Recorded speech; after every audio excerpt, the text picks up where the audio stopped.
DPRD Sumsel resmi mengambil sumpah Sri Kandi Ningsih lewat mekanisme pergantian antar waktu atau PAW menggantikan Lusianti Fahri yang tersandung kasus hukum korupsi Kabupaten Muba.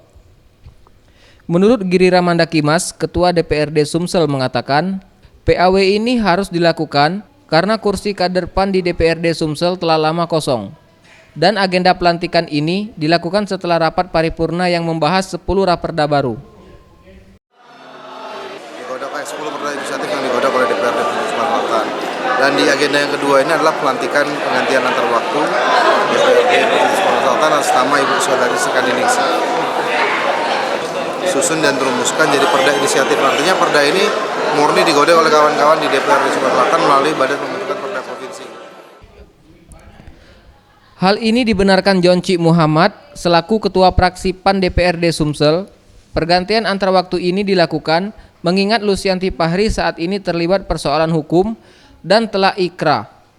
Dengan hadirnya Sri Kandi Ningsih ini mencukupi kuota kursi kader PAN sebanyak 6 orang yang duduk di DPRD Sumsel. Dan PAN siap untuk mendukung semua program pemerintah Provinsi Sumsel, terutama menyukseskan Asian Games 2018.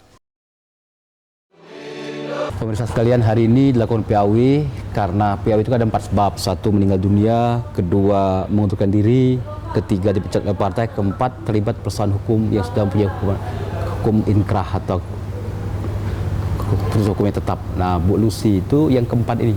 Bu Lucy mengalami persoalan hukum, semua sudah tahu, dan putusannya sudah inkrah, sudah mempunyai kuat hukum yang tetap. Oleh sebab itu di PAW oleh PAN. Jadi kalau pertanyaan kenapa di PAW, karena terlibat persoalan hukum dan sudah mempunyai kuat hukum yang tetap, bahkan Bu Lucy sudah keluar dari penjara. Farel Dwi Satria, Maulana Yusuf, Sriwijaya TV.